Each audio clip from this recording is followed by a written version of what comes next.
Brooklyn Independent Television. Now, from Pakistan to Bangladesh, India, and Egypt, Muslim countries all over the world have their own traditions to celebrate the month of Ramadan. But how do New Yorkers keep their traditions alive? Sometimes they've got to improvise, adding a little bit of Brooklyn flavor. Julia Vassey is with the faithful.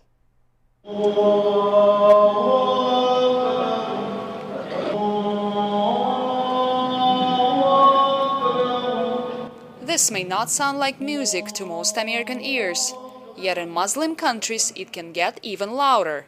Their mosques use amplifiers, so everybody around can hear imam's calls for prayers. But here in New York, loudspeakers for religious ceremonies are illegal. Mohamed BOOTA, an immigrant from Pakistan, found a way to beat the rules. Every morning at 4 a.m., he beats the drum to wake up his neighbors in Coney Island for Ramadan's morning prayer. Nobody prohibits that.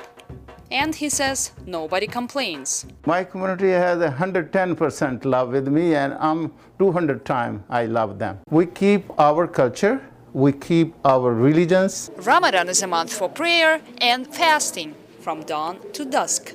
But at sunset, it's time for fast breaking, which calls for a sacrifice ritual.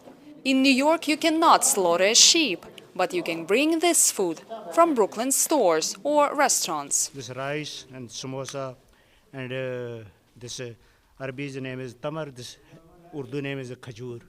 Okay? If you keep fasting in this month, so this is the purify of your heart.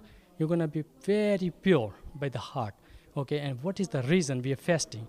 Because this reminds us about the poor. Their hunger, they need food. This man proves that New York is not all about money. He works around the clock to make a living as a Coney Island taxi driver, but leaves his work behind for Ramadan to keep the tradition alive. So I work hard before, so I keep some money so I can survive in this life. But sometimes it takes more than food or money for the Muslims to survive in New York.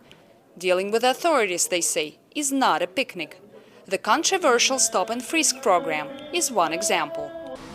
I'm kind of biased about it, but at the same time I would say that it's something that we should be doing, but at the same time, like what recently bills have been passed, that if somebody's been stop and frisked and searched, their information should not be stored in NYPD database. So that's one thing that I'm really for, so it's very good. So, but sometimes, you know, there should not be racial profiling, but at the same time, everybody should be stop and frisked if there's a suspicion. Simple as that. Yet the police say during Ramadan, they're not here to search, just to make sure people get in and out of the mosques safely. I'm a Muslim as well. Do you pray? Yes, I do. And why are you not in the mosque today?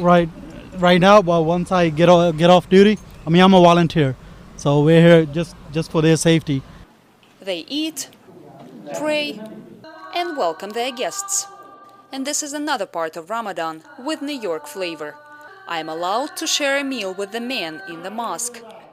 And that is almost impossible for a woman in a Muslim country. For Brooklyn Review, this is Julia Vassey. Watch this and other Brooklyn Independent Television episodes online at bricartsmedia.org/BIT.